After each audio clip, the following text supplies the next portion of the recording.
can around the wide receiver market, you might as well continue just kicking the can and seeing who else might be willing to get a trade offer for maybe a DK Metcalf. I'm not quite sure, but this hypothetical has zero possibility, but we'll get into it anyway. What is going on, everybody? Welcome back to a brand new episode of The Lead Houston, where it's all Houston all the time. You won't find anybody with more passion speaking about your favorite Houston sports teams than this guy right here. Astros, Rockets, Texans. I try to do it all. So go down in the comment section. Let me know. Drop your EA Sports trade ideas for DK Metcalf. I know a lot of people in the comments were saying, what about DK Metcalf? Man, I'd love to get DK Metcalf, man. Yo, bro, I'd like to get DK Metcalf. Yeah, me too. And you know, we'd like to date Sydney Sweeney. Like, I don't see this happening, but might as well break it down, man. If we're kicking the can on the wide receiver market, why not? I mean, take a look at DK Metcalf with the Seattle Seahawks. You're looking at their roster, you know, okay, the Seattle Seahawks got Jackson Smith and Jigba, who played really well for them last year. Tyler Lockett still produces for them. He's 32 years old, though. DK Metcalf is on the last year of his deal. He signed a 3-year deal in 2022. This is the last year on his deal. So if you traded for DK Metcalf, you're looking to get a guy that's only on a 1-year rental. Now, you just did that with Stephon Diggs. The difference is Stephon Diggs was 30 years old when you did that move. When you look at the Seattle Seahawks in their draft, I mean, they have the 18th pick in the draft. The Texans have 25. Why am I saying that? Considering he is on the last year of his deal, I don't think that the trade would be that high in value, as I scratch my eye here. But I do think that the Texans are going to have to give up some sort of high value for somebody that is 27 years old. He's the 5th player in NFL history to have like 50 plus catches, 900 plus receiving yards, and 5 plus touchdowns. You're looking at AJ Green, Randy Moss. I'm sure Mike Evans is in there. Like he's in with some good company. He hasn't, I would say, lived up to his full potential. But DK Metcalf is he's an Iron Man. I mean, he doesn't get injured. He's always healthy. This last year, he didn't play as many games. He started 12 games, still played in 15 of them.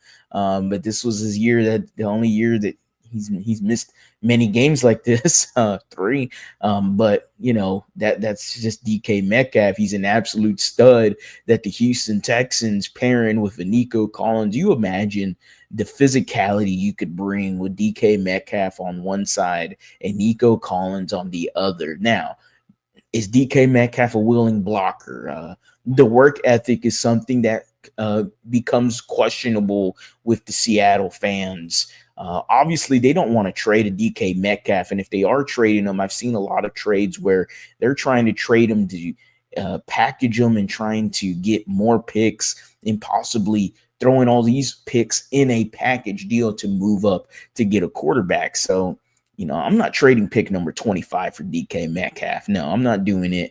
I'm not. I know he's 27. I know he's young. I know he looks like a badass. And the idea, again, of pairing with Nico Collins sounds very intriguing. Deep threat guy. Like, DK Metcalf has a lot of pros working for him. I mean, quarterback rating when targeted 100 plus. He's working with Geno Smith. You imagine if he's working with a CJ Stroud. Like, now we're talking. Now DK might reach that full potential. No offense to Geno. Actually, a lot of offense to Geno. Geno Smith's boring. It's a boring quarterback. CJ Stroud's exciting. And him and DK and Nico, that's going to get Nick Caley up in the morning and going, yeah, let me cook something up real quick. Oh, but there's 4 minutes. It don't matter. Let me cook something up real quick, because that would be exciting to see. The possibility is literally 0%. Like, I'm not seeing this happening at all. The Texans would have to give up some sort of high value. A 2nd-round pick is, again, in terms for the Texans, it's like a high 3rd-round pick because it's a very low 2nd-round pick. You're looking at least a 25th pick in the 2nd round. So that's low.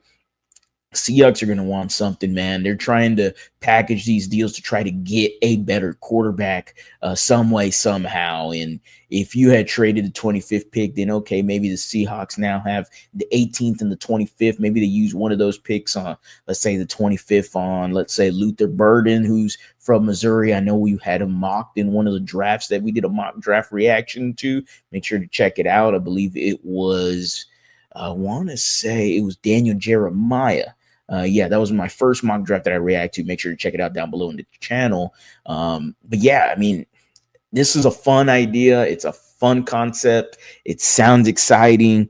What else do we got here? I mean, there's nothing else, but the only reason we're bringing this up is because the Seattle Seahawks, according to Jay Glazer, were listening to offers around DK Metcalf. Now, listening to offers doesn't mean absolutely nothing. Like, the Texans are always listening to offers on any one of their guys except Will Anderson and CJ Stroud. But anyone else, and maybe Nico, and probably Stingley.